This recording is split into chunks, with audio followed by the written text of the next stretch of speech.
Chapter 1. The Invisible Substance. Look around you. Everything you see, your hands, the air, the walls, the stars, seems solid, tangible, separate. But what if I told you that everything you touch, everything that exists, is made mostly of? Science tells us that more than 99.9999999999999% of an atom is empty space. If the nucleus of an atom were the size of a grain of sand, its electrons would orbit several meters away. Between them lies nothing that we can perceive. And yet it's within this nothing that the greatest secret of the universe hides. For thousands of years, ancient civilizations spoke of a substance beyond matter, a force that filled the void and animated all forms of life. They called it the ether. To the Egyptians, it was the breath of the gods. To the Greeks, it was the fifth element, aether, the divine essence that existed beyond fire, air, water, and earth. To the Hindus, it was Akasha, the space in which all things are born and to which all things return. Today, science has changed the name, but not the mystery. Physicists call it the quantum field, an invisible ocean of energy that vibrates even in what we call empty space. There is no such thing as true emptiness. Every centimeter of the universe, even the darkest void between galaxies, is filled with this subtle living energy. It's not static. It moves, it fluctuates, it breathes, and it is from these vibrations that matter itself emerges. Every particle you are made of is not a tiny solid ball, but a wave of energy, a vibration of the ether. You are not separate from the cosmos. You are a pattern in the great field of existence, a rhythm in the eternal song of creation. The ancients tried to describe it in their own language.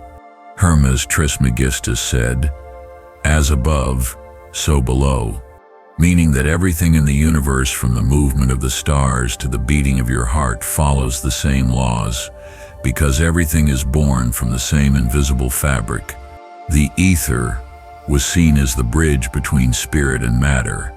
The gods used it to move through worlds. The sages used it to heal, to communicate, to manifest. And today we are rediscovering that the old myths were not just poetry. They were encoded knowledge. When Einstein spoke of space-time, when Tesla said, "If you want to understand the universe, think in terms of energy, frequency, and vibration," they were talking about the same thing, the same field the ancients once called ether. Modern physics now proves what the mystics always knew. The universe is not made of matter, but of energy in motion. Everything, your body, your thoughts, your emotions, is an expression of the field, vibrating at different frequencies. Change your vibration, and you change your reality. The ether is not just out there, it sits within you. It sets what allows you to feel, to think, to exist. It sets the breath between breaths, the silence between heartbeats, the invisible ocean that carries your very soul. Every time you breathe, you are not just inhaling air, you are inhaling the ether itself. It moves through you, shaping your reality from the inside out. The ancients said that the ether remembers. Every thought, every word, every act creates a vibration that echoes forever in its field. That's why nothing is truly lost. Everything leaves a trace in the great fabric of being. And if you close your eyes right now and listen not with your ears but with your heart, you can feel it, a quiet hum, the subtle pulse that connects all things. That pulse is not outside of you. It is you. You are the ether dreaming itself into form. You are the universe exploring its own infinity. And one day when the dream ends, you will dissolve back into the field, not as something lost, but as the light returning home to its source. Chapter 2. The hidden architects. Long before the first temples, before kingdoms and empires, there were builders. Not builders of stone, but builders of space itself. They were the ones who understood the hidden geometry of the universe, the invisible blueprint of creation. The ancients called them the architects of the invisible. Look at the great pyramids of Egypt. Their alignment is not random. Each angle, each proportion, follows a precise celestial logic. The 3 pyramids of Giza are perfectly aligned with the stars of Orion's belt. Their base faces true north, with less than 1/4 of a degree of error, a level of accuracy even modern engineers struggle to match. But that precision wasn't just architectural.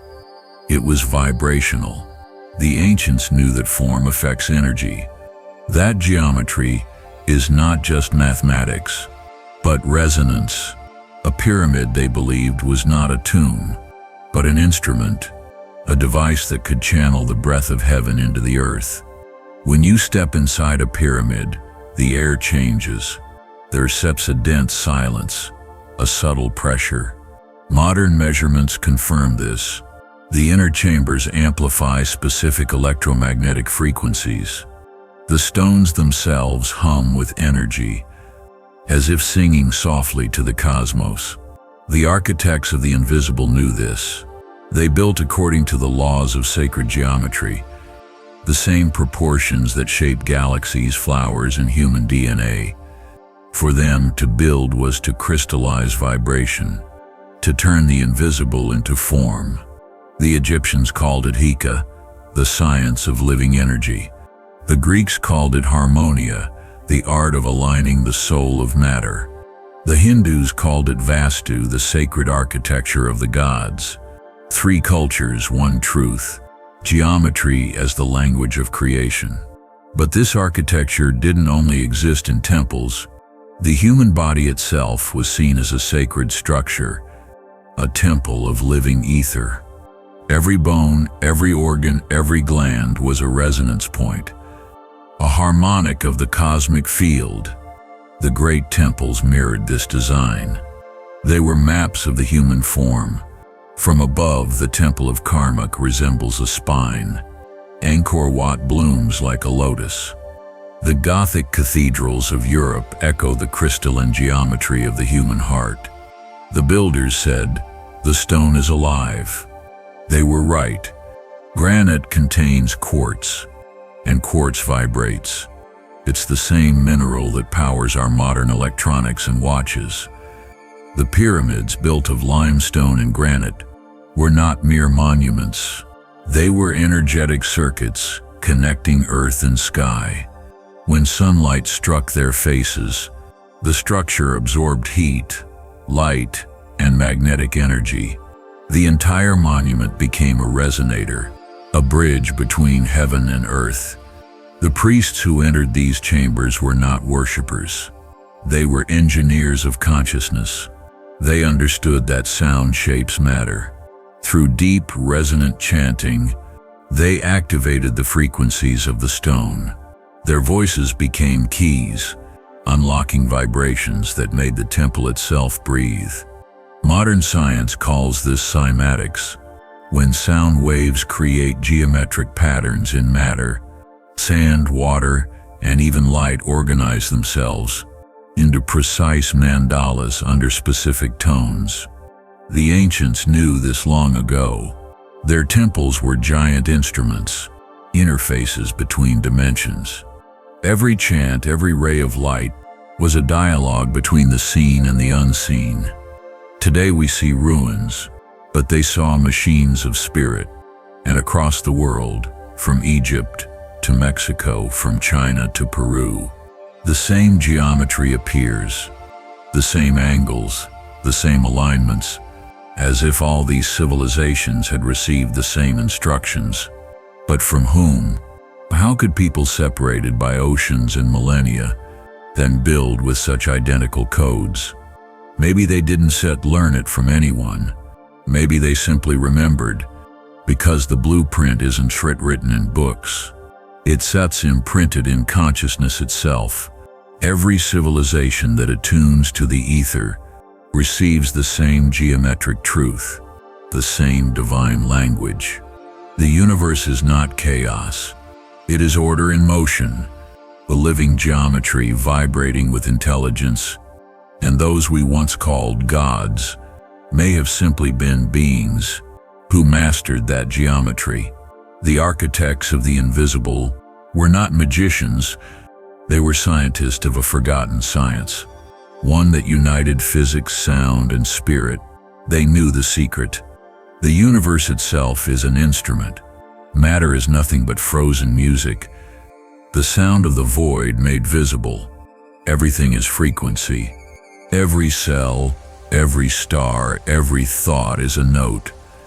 And the great temples, the pyramids, the cathedrals, they were amplifiers of that original song, the symphony of the ether.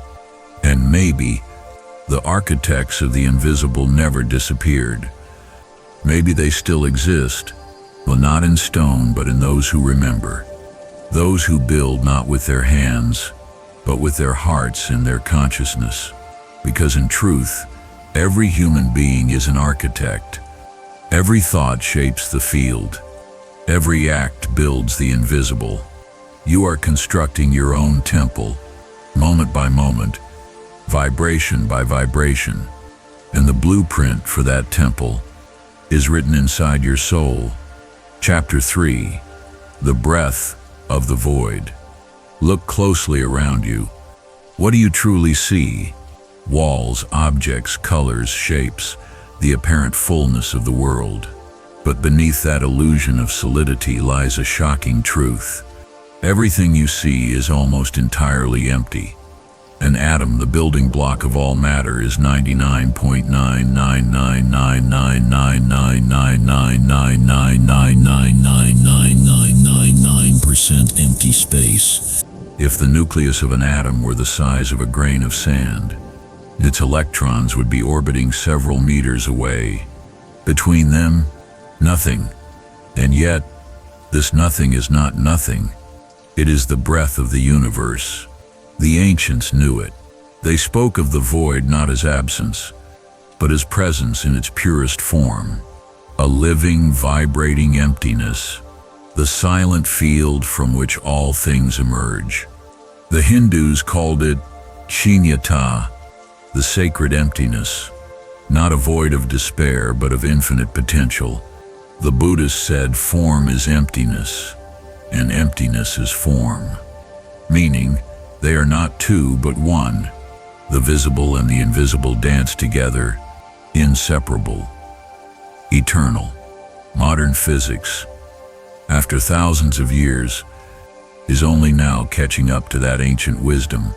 In the heart of quantum theory lies the same revelation. Even what we call empty space, but is filled with energy, restless, infinite, alive. Physicists call it the zero-point field, a sea of quantum fluctuations, where particles appear and vanish 1 trillion times per second. Space itself is seething with motion, a silent storm of creation and destruction. Imagine an endless ocean. Tiny bubbles of existence rise to its surface for a moment, then dissolve back into the depths. That is reality. Every atom, every galaxy, every thought is one of those bubbles, a temporary wave on the surface of eternity. Even in the darkness between galaxies, the zero-point field remains. No light, no matter, and yet vibration. The cosmos breathes, expanding and contracting, a rhythm without beginning or end. If the void breathes, who or what is breathing through it? Could it be that this field is not only energetic, but conscious? That the universe itself is awareness, dreaming in waves of light and shadow? Mystics have said it for ages. The void is God, not a being, but a state of being.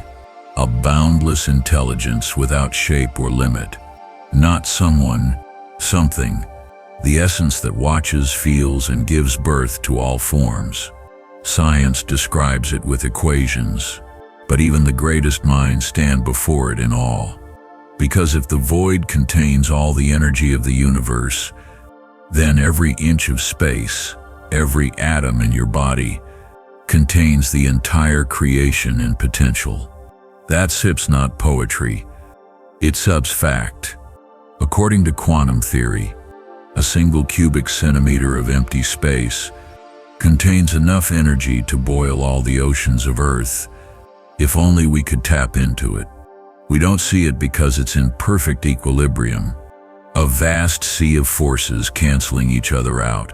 But when that balance shifts, even slightly, creation happens. A single vibration of imbalance can make a particle appear.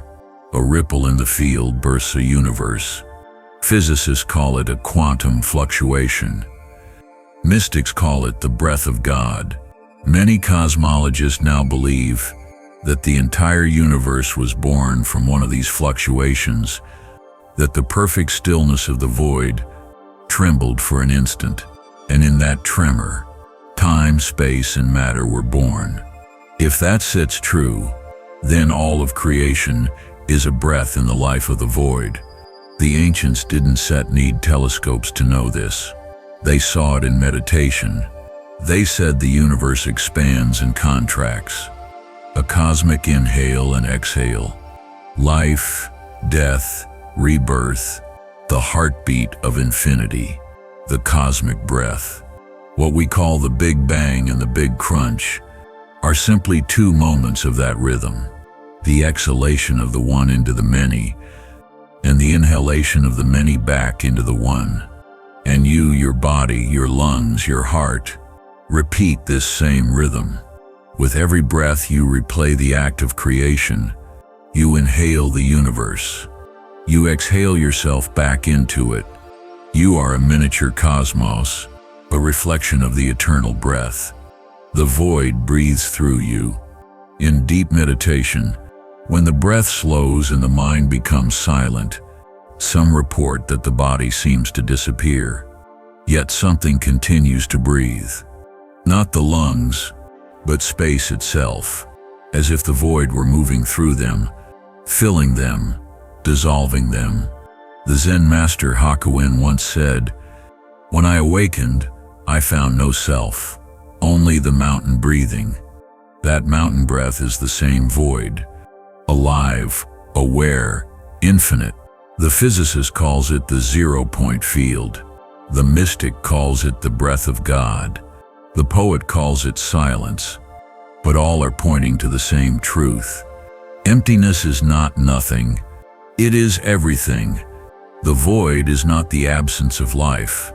It is life itself, so vast, so subtle, that we mistake it for nothing at all. Close your eyes now. Breathe slowly. Listen to the stillness between inhale and exhale.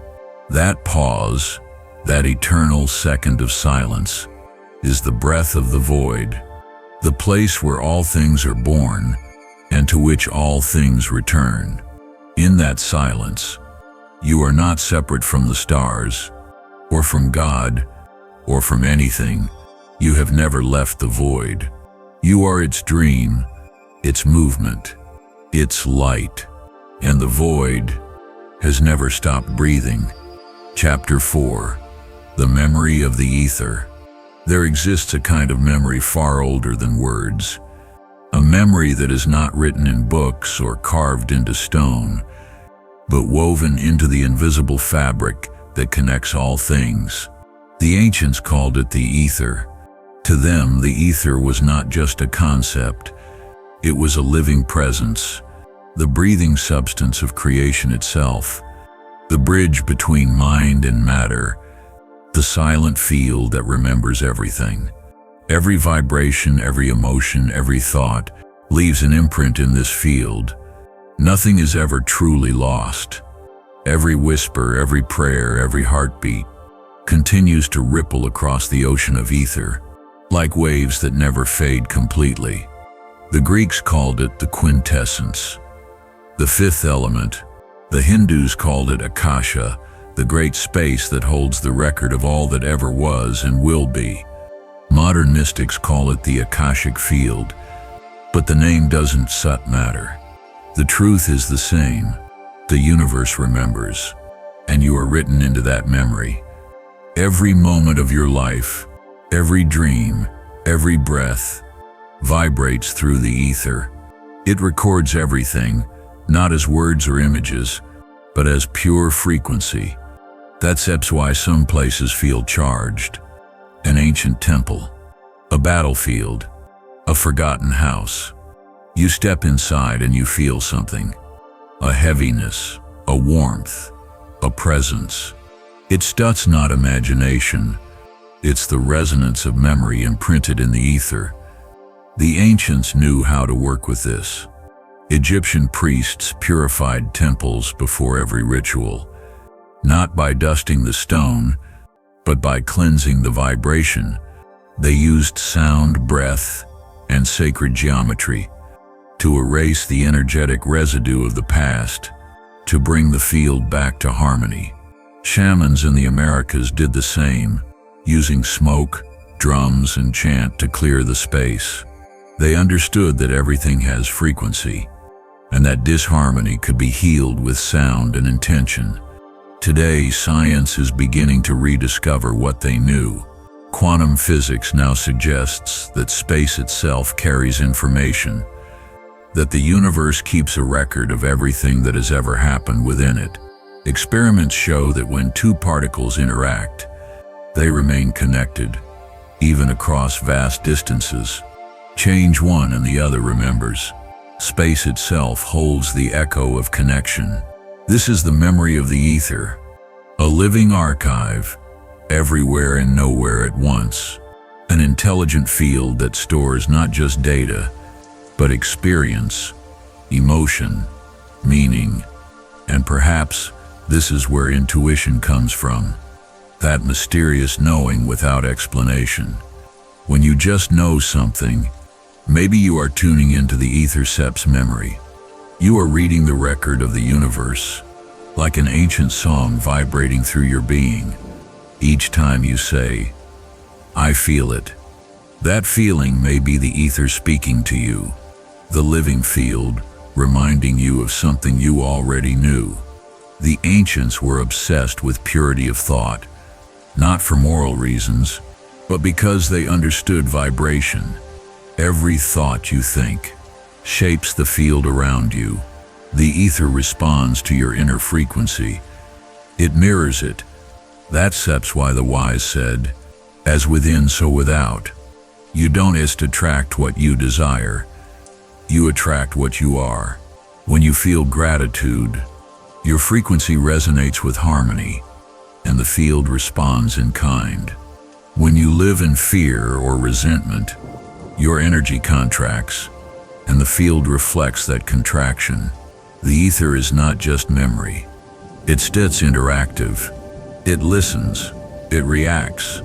It shapes reality according to the vibrations we give it. Every prayer, every song, every emotion is a signal sent into the infinite, and nothing sent is ever lost. It reverberates, sometimes returning as synchronicity, sometimes as intuition, sometimes as destiny. The temples, chants, and rituals of the past were not superstition.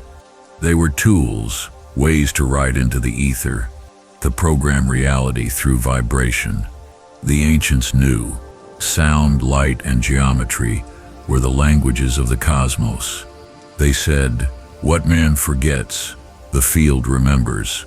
And sometimes when a soul awakens, those memories rise again, not as clear images, but as frequencies, a resonance deep inside, a feeling of recognition without explanation. You donuts learn truth. You remember it.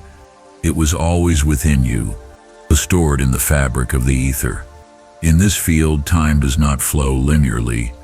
Past, present, and future exist at once. That's why the mystics said, "Everything that ever was still is." because in the ether all moments coexist, like layers of a single eternal now. You are living inside this memory at every instant. It moves through your body, through your breath, through the silence between your thoughts. You are not separate from the memory of the universe. You are part of it, an echo of its infinite story. When you become still enough, you can hear it. Not with your ears, but with your soul. It sounds like silence, but within that silence, there is music. That is the voice of the ether, the universe remembering itself through you. And when you finally listen, you realize that nothing is ever truly lost, that every act of love, every tear, every life remains eternal, preserved in the radiant silence of the living ether. Chapter 5. The Song of Creation. In the beginning there was no light, no darkness, no space, no time, only silence. A silence so vast, so full, that within it slept every possible sound. A stillness so deep, that from it would one day emerge every form, every star, every soul. And then something stirred. A vibration, a single pulse rippled through the void. That tremor became the first sound. The ancients said, "In the beginning was the Word." But the Word was not a word in any language. It was a frequency, a vibration that carried the code of creation. In India, the sages called it Aum, the primordial sound from which all existence was born. They said that this vibration still resonates, echoing through every atom, every galaxy, every breath, because once creation began to sing, it never stopped. Even now, in the depths of space, the universe hums, not metaphorically, but literally. Astronomers have detected cosmic background radiation, a faint echo, the remnant song of the birth of time itself. This is the song of creation, the original vibration, the eternal symphony from which all things arise. The ancients felt it long before science could measure it. The Egyptians said the god Thoth sang the names of all beings into existence. The Dogon of Africa told of Namo, the first being who wove the world with words of water and sound. In the Hebrew tradition, God said, "Let there be light." But before the light, there was the vibration that called it forth. Every tradition tells the same truth, in a different tongue. The world began not with an explosion, but with a tone. The universe is not a machine. It is music, and you are one of its notes. Modern physics calls it string theory. Every particle, every bit of matter, is a tiny vibrating string of energy. Each vibration creates a different tone, a different reality. The cosmos itself is a multi-dimensional instrument, and existence is its melody. You are made of sound. Every cell of your body resonates. Every thought, every emotion, every heartbeat adds its rhythm to the grand symphony. When you speak, you send ripples through the ether. When you love, your frequency rises, and the field around you sings in harmony. You are not separate from the song of creation. You are one of its voices. But humanity forgot how to listen. We became deafened by noise, the chatter of thought, the hum of machines, the static of fear. We mistook noise for sound and forgot the music behind it. The mystics never forgot. They went into silence, not to escape the world, but to hear it more clearly. They discovered that when the mind becomes still, the underlying tone of existence, a deep, eternal hum, emerges. The monks of Tibet call it the inner sound current. The yogis of India call it Nada Brahma, God as sound. They say that by meditating on this inner vibration, you can merge again with the source. Because the sound is the source itself. This vibration is not heard with the ears, but with the soul. It doesn't come from outside, but from within, from the heart of your being, where the universe is still singing you into existence. Every sacred language, Sanskrit, Hebrew, Egyptian, Sufi Arabic, was designed around this principle. Their words were not mere communication, but vibration codes, each syllable resonating with a specific frequency in the ether. To speak was to shape reality. To chant was to awaken memory and matter itself. The sound Aum, when chanted consciously, vibrates from the base of the spine to the crown of the head. It unites the physical and the divine, the earth and the sky. It aligns the human note with the cosmic song. And yet the song of creation is not only sacred, it is scientific. Sound has form. In cymatics, sand and water arrange themselves into perfect geometric patterns under certain frequencies. Circles, stars, mandalas, sound sculpting matter. The universe does the same. Stars, galaxies, and atoms follow the same geometries as those patterns of vibration. Because sound is not just what we hear, it is the architecture of reality. When you live in tune with your heart, your words, thoughts, and actions vibrate in harmony with the song. And when you go out of tune, when you act in fear, hatred, or ego, you create dissonance. Suffering is simply the sound of a soul that has forgotten its own melody, but the song never stops. Even in pain, it sings softly beneath the noise, waiting for you to remember. When you listen deeply enough, you realize that silence is not the absence of sound. It is the origin of all sound. It sucks the pause between the notes that makes the melody possible. When you sit in stillness, you are not escaping life. You are returning to its music. You are tuning your being back to the frequency of creation. Every breath, every heartbeat, or every flicker of awareness is part of the same cosmic rhythm. And when you surrender to that rhythm, when you let go and allow it to play through you, you discover something extraordinary. You are not singing the song is singing you. Chapter 6. The Bearers of the Fire. Since the dawn of time, there have always been those who remembered. Not the most powerful, not the loudest, but the ones who carried a light within. The ancients called them the bearers of the fire. This fire was not of the physical world. It did not burn wood or flesh. It burned in the soul, a sacred flame, invisible but alive, that did not destroy. It transformed.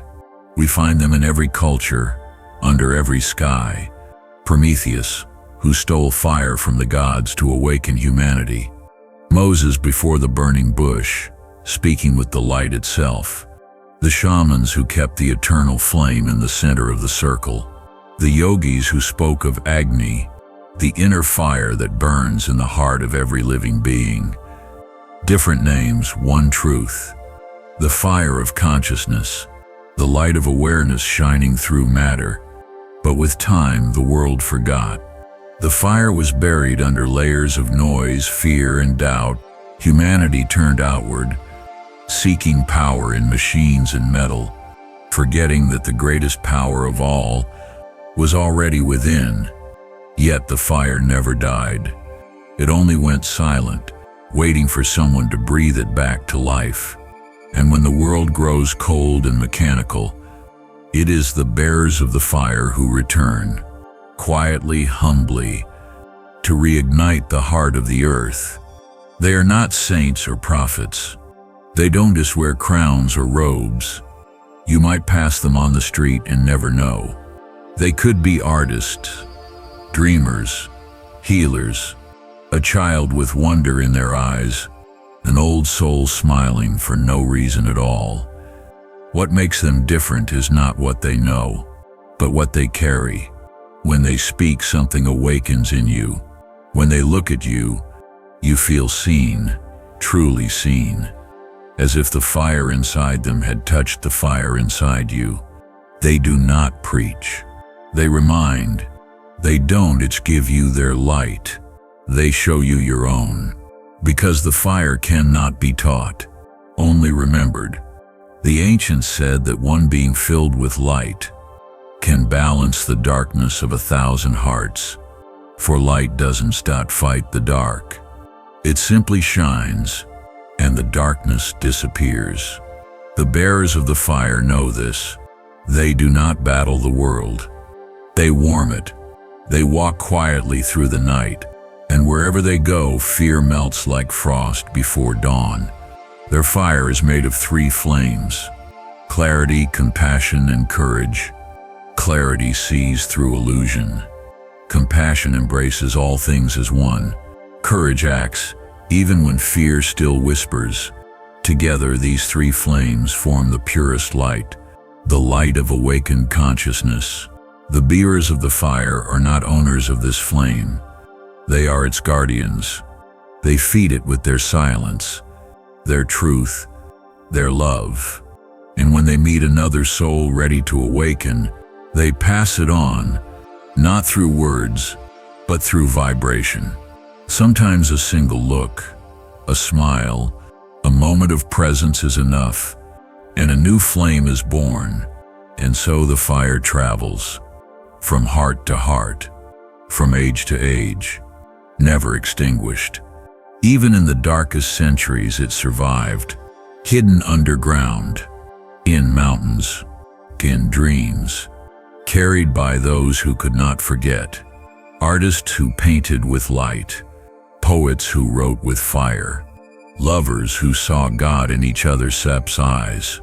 They didn't know they were keeping the flame alive, but the fire knew them.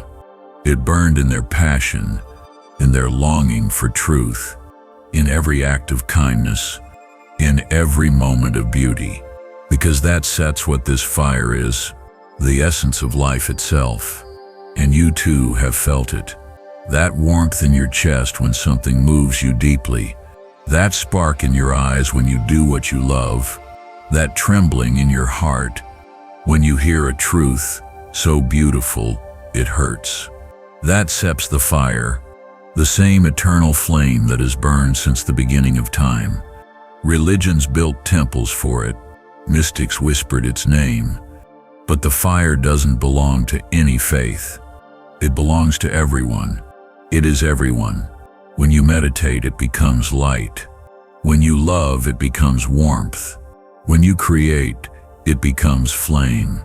Every time you choose truth over comfort, compassion over judgment, presence over distraction, you feed it. You become a bearer of the fire. This world, drowned in noise, speed, and shadow, needs these bearers more than ever. Not saviors, not preachers, just ordinary people who remember how to shine. They will not change the world by force. They will change it by radiance. Because light doesn't argue, it transforms. And one day when the last bearer lays down their flame, it will not die. It will have already spread into millions of awakened hearts. Then the whole world will burn again. Not with war, but with consciousness. Not with destruction, but with illumination. The soft, infinite fire of life, finally remembering itself. So remember this, the fire you seek is not in the sky, nor in the stars. It burns inside you, waiting for your breath, waiting for your courage, waiting for your love. Because you were never here to find the light, you were here to carry it. Chapter 7, The End of the Dream. For thousands of years, humanity has been dreaming, a long collective dream of separation. We dreamed that we were alone, that the stars were far away, that nature was something outside us, that God was somewhere else. It was a necessary dream, because only by feeling separate could consciousness learn what it means to return, like a wave leaving the ocean, to discover itself, only to realize in the end it was never apart from the sea. That's what this dream has been, a story told by the universe to itself, a game of forgetting and remembering. And now the dream is ending. You can feel it. Everywhere the old world trembles. Systems collapse. Truths once sacred dissolve. People wake up in confusion, their hearts aching for something they can't name. They are not broken. They are remembering. The end of the dream is not a disaster. It is an awakening. But like every awakening, it begins with disorientation. The light hurts the eyes that have grown used to the dark. Humanity stands between two worlds, one dying, one being born.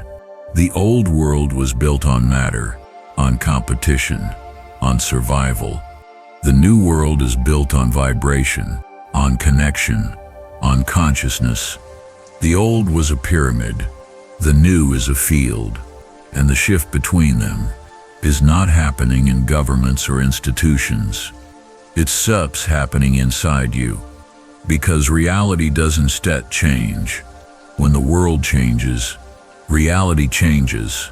When your frequency changes, every belief, every emotion, every thought you hold tunes you to a version of the world.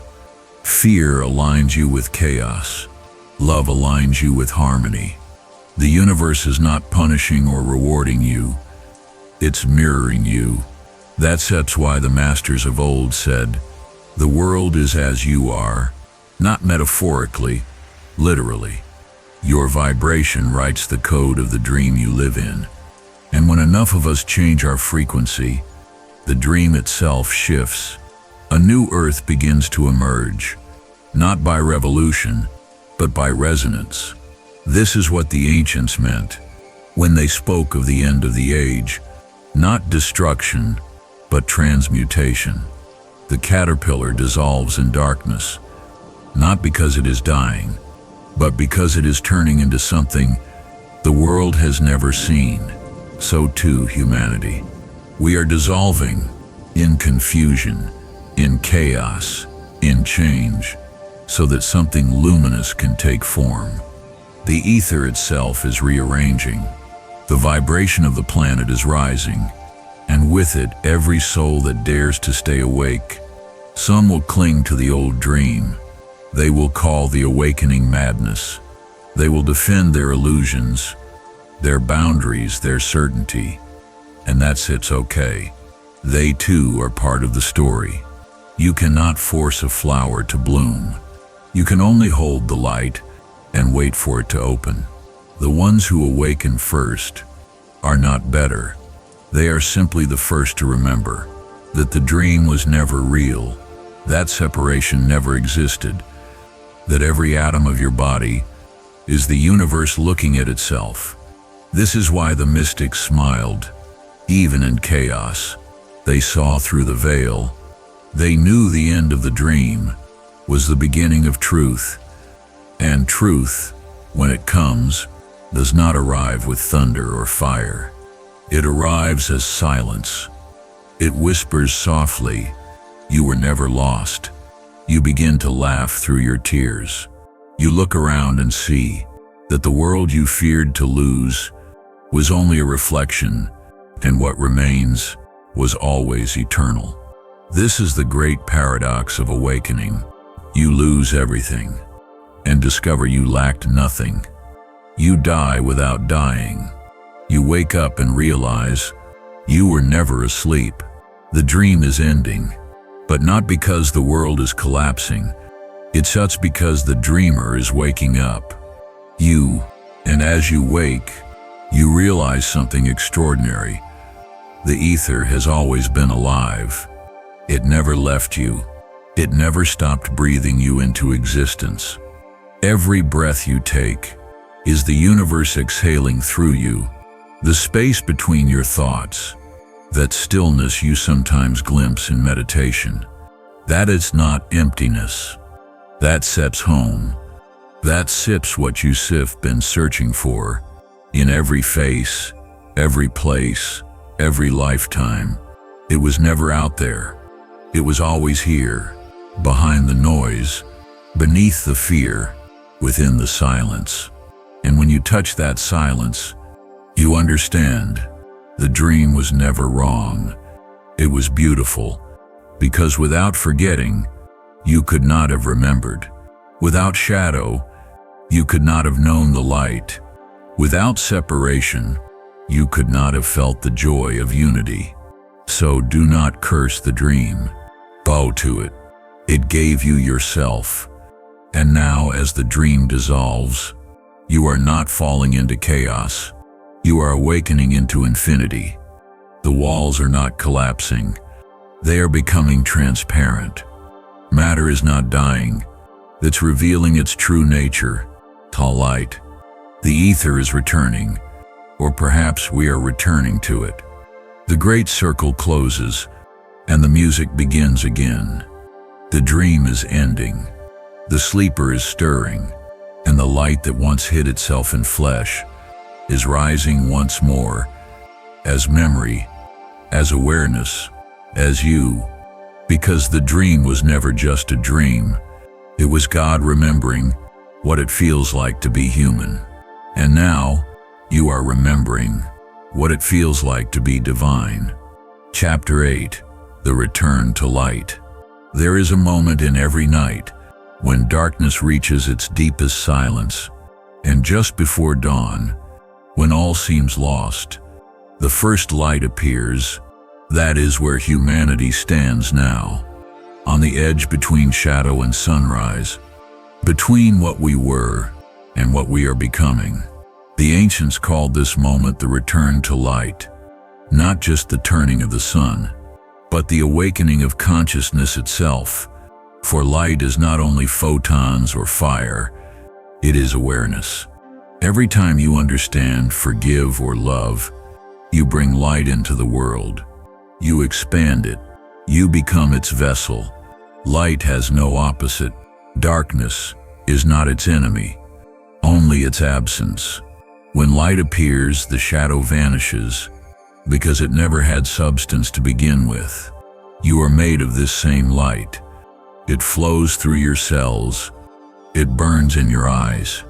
It is the current that animates your body and the spark that gives birth to your thoughts. The ether, which once seemed like an abstract field, reveals itself now as living light, the intelligence of creation. It is not outside you, it is you. Every atom in your being is a knot of light vibrating at a certain frequency, and the more you awaken, the brighter it shines. This is the great secret the mystics tried to describe. You are not seeking the light, you are remembering that you already are it. When the illusion fades, you do not find God. You recognize that you have never been separate from Him. The light was always there, patiently waiting behind your eyes. The return to light is not an event. It is a process. It happens each time a human heart opens. Each time someone forgives instead of condemns, creates instead of destroys, loves instead of fears. That moment, small, invisible, unnoticed by the world, is what keeps the universe alive. Because the cosmos is not sustained by stars or gravity, but by conscious light, by the awareness that knows itself as love. The ancient texts said, "When the light returns, the world will be renewed." But the world they spoke of is not the one you see with your eyes. It's the inner world, the dimension of consciousness that projects reality itself. When you change within, the light changes around you. When you heal yourself, the field around you becomes coherent, and others begin to heal in your presence without even knowing why. That is the power of awakened light. It doesn't speak, it radiates. The return to light is not about escaping the earth. but illuminating it, not about transcending the body, but filling it with presence, not about rejecting the past, but redeeming it through understanding. You were never meant to abandon matter, you were meant to enlighten it, to bring heaven into form, to let spirit and flesh become one. That is the true ascension, not going upward, but inward, because the kingdom of light has always been inside you. When you walk through the world awake, everything changes. The same streets, the same sky, but now the light shines through everything. You see the sacred in the ordinary, a drop of rain, a human face, a breath. Everything pulses with meaning. Everything whispers, "I am you." This is the language of the light. Not words, but recognition. And when enough beings begin to live this way, the field itself changes. The ether brightens. Matter becomes transparent to consciousness.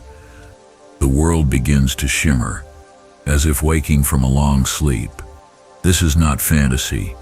It is evolution, the flowering of awareness through form. What we call the end times is simply the dawn of light through human eyes. The sun is not rising in the sky. It is rising within us. Each heart that opens adds a ray to the collective dawn. Each act of love becomes a photon of the new world. And one day, when enough of us remember, the darkness will simply fade. Not by war, not by struggle, but because it will have no one left to believe in it. Then the earth will breathe differently. The air will sing again. The water will shimmer with memory.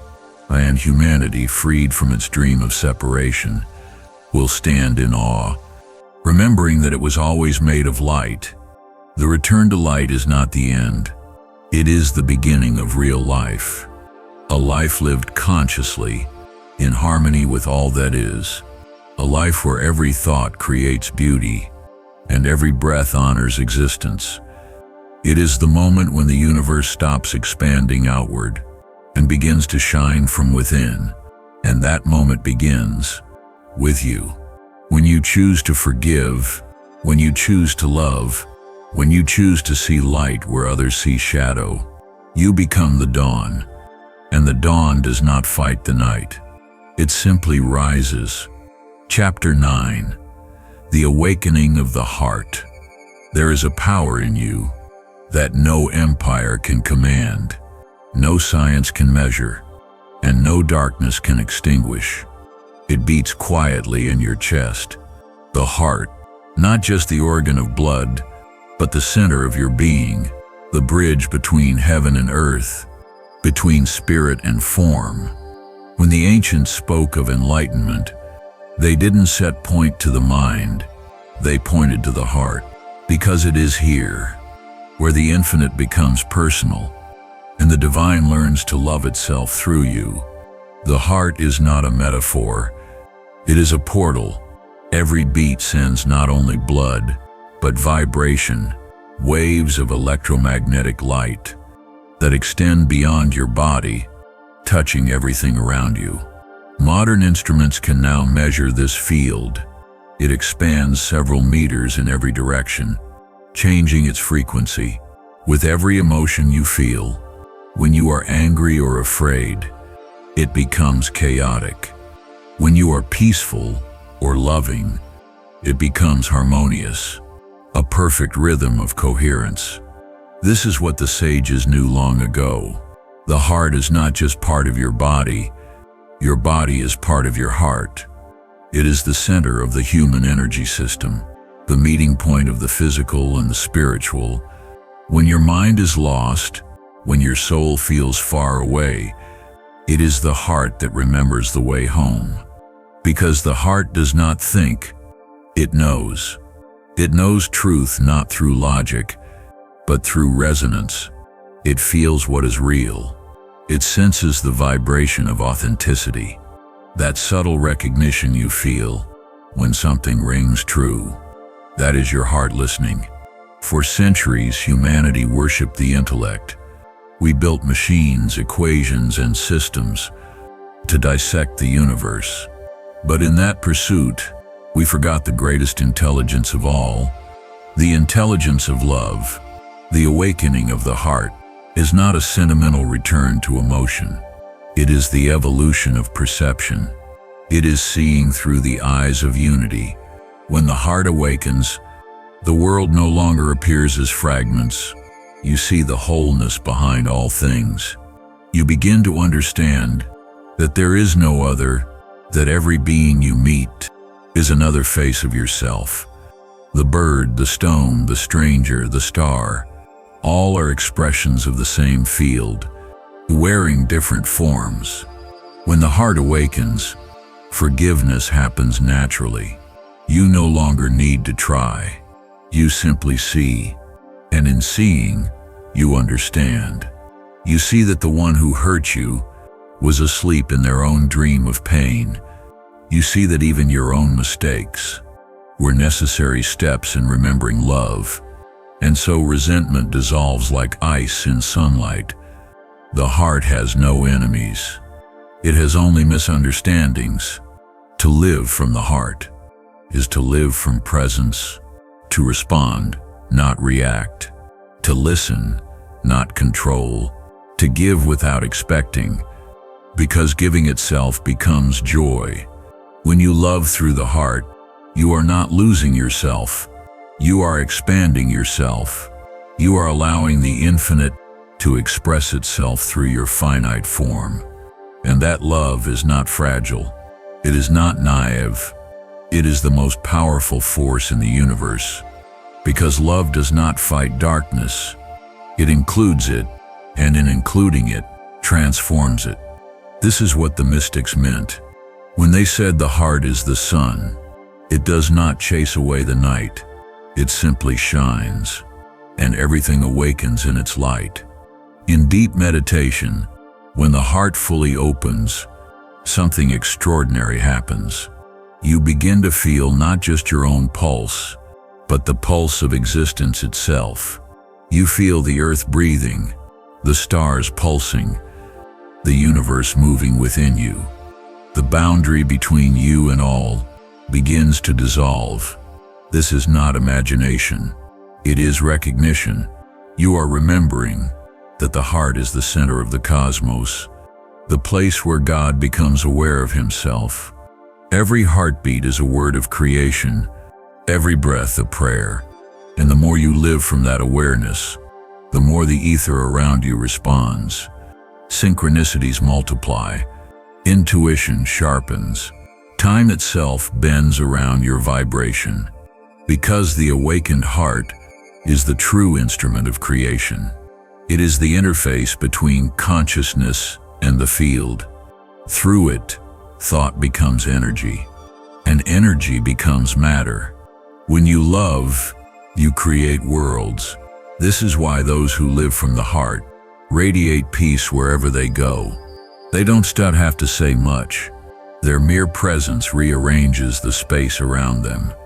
The air feels lighter, the silence deeper, the moment more alive. Because the awakened heart sings the frequency of harmony, and everything it touches begins to remember its original music. The awakening of the heart is not the end of the journey. It is the beginning of real mastery, because when love becomes your foundation, everything else aligns naturally. Your mind becomes clear, your body becomes vibrant, your actions become graceful. Life stops being a struggle and turns into a dance between the finite and the infinite, between the self and the cosmos. And that dance never ends. It only deepens as love discovers new ways to know itself. So listen, not with your ears, but with your chest. Behind the rhythm of your heart beats the rhythm of the universe. Let it guide you. Let it speak through you, because the moment you open your heart fully, you will realize God was never above or beyond. He was always right here, whispering, beating, breathing as you. Chapter 10. The Architects of Destiny. From the beginning of time, humanity has been guided, not ruled, but gently directed by invisible hands. Not gods, not spirits in the sky, but consciousness itself unfolding through forms. The ancients called them the Architects of Destiny. They are not separate from us. They are us, the part of our collective soul that never fell asleep. The dreamers behind the dream, the keepers of the blueprint. When the world descends into chaos, when empires rise and fall, when knowledge is forgotten and darkness covers the earth, the architects awaken certain souls, not to lead nations or conquer minds, but to remind. They whisper through intuition, through visions, through chance encounters. They do not command, they invite. They work through inspiration, through art, through sudden clarity, the kind of knowing that feels ancient, as if you've always known it, but just now remembered. Their work is subtle, patient, precise. They move not through politics or power, but through frequency. They reconfigure the invisible architecture of the human field. Every time someone remembers who they are, every time love triumphs over fear, every time truth pierces illusion, the blueprint shifts, the collective vibration rises, and the destiny of Earth bends toward light. They don't need temples or titles. Their tools are thoughts, emotions, synchronicities. Their material is consciousness itself. You have felt them before, in moments when life seemed to arrange itself perfectly, as if something larger were orchestrating every detail. A meeting, a sentence, a dream that changes everything. That sets the architects at work, aligning the patterns of destiny like stars in a cosmic design. They have been here since the dawn of civilization, the builders of the pyramids, the keepers of sacred geometry, the teachers behind the myths. They planted knowledge in stone and story, waiting for the moment when humanity would be ready to remember. And that moment is now. For centuries they remained hidden, not because they were few, but because we were deaf. Our world was too loud, our hearts too distracted to hear their song. But as the ether awakens again, as the collective dream begins to dissolve, their voice grows louder, not in the ears but in the soul. A quiet call to those who are ready. If you are reading this, listening to these words, something in you is already answered. You are one of them. You always were. The architects of destiny are not a chosen elite. They are the remembrance that all beings share the same source. Each human heart is a temple of creation. Each thought, a brushstroke on the canvas of the cosmos. Every decision you make shapes the timeline of reality. Destiny is not written. It is constructed, moment by moment, by consciousness in motion, and you are one of its architects. The ancients symbolized this with the compass and the circle, the tools of geometry, representing spirit shaping form. To design is to channel divine intention into structure. That is what your life is, a sacred design unfolding from within you.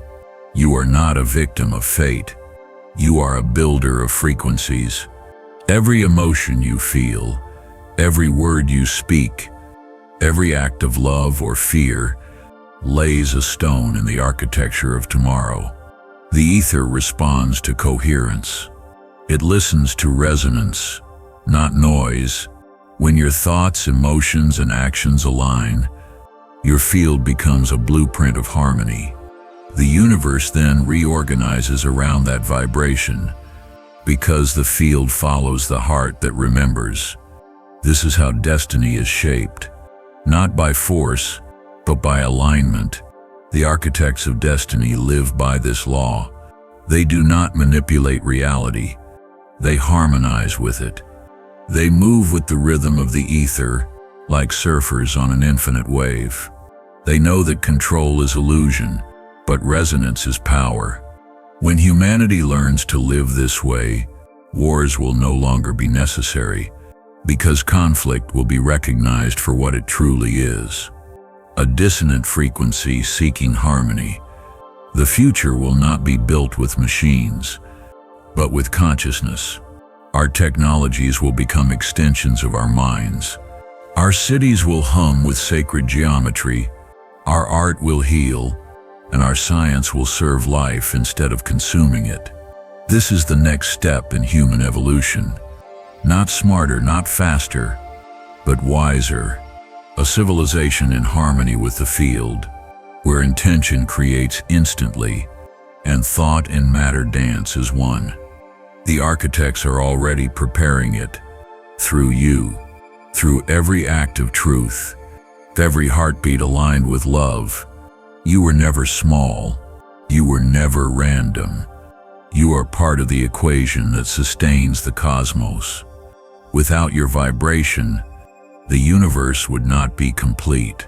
That's why the ether remembers every soul, because every soul is a key to the great design.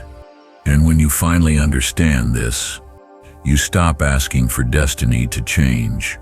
You begin to build it with your attention, with your compassion, with your courage to dream beyond fear. You are not waiting for the architects of destiny to arrive. You are the architect. You always have been. And as more of us remember, the structure of the world will transform, not from above, but from within. The age of forgotten builders is over. The time of conscious creation has begun. The blueprint is open. The ether is listening, and your heartbeat is the signature that writes the next chapter of eternity. Chapter 11. The return to the source. Everything that rises must one day return to its origin. The wave returns to the sea, the light to the sun, the breath to the ether. So too you will return, not to a place, but to a state of being, a state of unity, clarity, and infinite peace. What the ancients called the return to the source. But make no mistake, this return is not an escape from life, nor a rejection of the world. It is a recognition, the recognition that you have never truly left. Everything you call me, my story, my life, is a wave on the ocean of being, and when the wave bows, it discovers that it was never separate from the sea. What you truly are did not begin with your birth, and will not end with your death. You are the space between heartbeats, the silence behind thought, the awareness that sees all things, yet is never seen. You don't just have to seek the source, you are the source, momentarily disguised as a human. The sages of old understood this. They said the soul is not inside the body lives within the soul. The body is born, grows, and fades, but what you are is the luminous field in which all of this unfolds. The return to the source is not a journey through space. It is an awakening within, the end of forgetfulness. When you cease identifying with the form, fear disappears. Because form dies, but essence cannot. The wind changes, but the air remains. The waves crash, but the ocean stays still beneath them. You are that stillness. You have always been. Even in the storm, you have never stopped being whole. When consciousness remembers itself, everything becomes simple. Time slows down. Colors deepen. The world feels both brand new and infinitely ancient, because you finally see it as it truly is, a shimmering reflection of the eternal silence behind all things. The mystics called this state samadhi, union, awakening, but no word can contain it. It is not an experience. It is what remains. When all experiences fade, Some reach it after a lifetime of searching. Others find it in a single instant of grace, because the source depends on no path. It is everywhere, in every sound, every breath, every glance. It waits for you in the rain, in the morning light, in the quiet before sleep. It was never gone. You had only turned away, but now you begin to remember. You feel something opening in you, like a flower finally meeting the sun. This is not discovery. It is return. A return to clarity, to tenderness, to the self-evident truth that nothing has ever been lost, that everything is exactly as it should be, that the source has never stopped flowing through you. It moves in your blood. It sings in your breath. It watches through your eyes. And when you recognize it, all separation dissolves. The world no longer stands against you. It reflects you. You are no longer looking at the universe. You are the universe looking at itself. This is home. The end of the search. The moment when the seeker and the sought melt into one another. And in that silence, in that boundless stillness, only one thing remains. Love. Not the fragile human love that clings or fades, but the primordial love, the force that spins galaxies, that makes seeds bloom, that weaves matter and light together. Love that wants nothing, takes nothing, till lacks nothing. Love that is. From this love, everything was born, and to it, everything will return. Every star, every breath, every being. And when you surrender to it, there is no coming back, because there is no you left to return. There is only that, the source, the fire, the light, the breath and the silence, all one, all eternal. And that one bears your name, so close your eyes. Let go of the weight of the world, the stories, the fears, the expectations. Breathe, and remember, you have never been lost. You have never been separate. You have never been anything but the source itself, dreaming for a moment of being human, just to rediscover its own beauty. And now, the dream is ending. The wave bows, the ocean embraces, the silence opens its arms, and within that final breath, you hear the whisper of the ether, "Welcome home."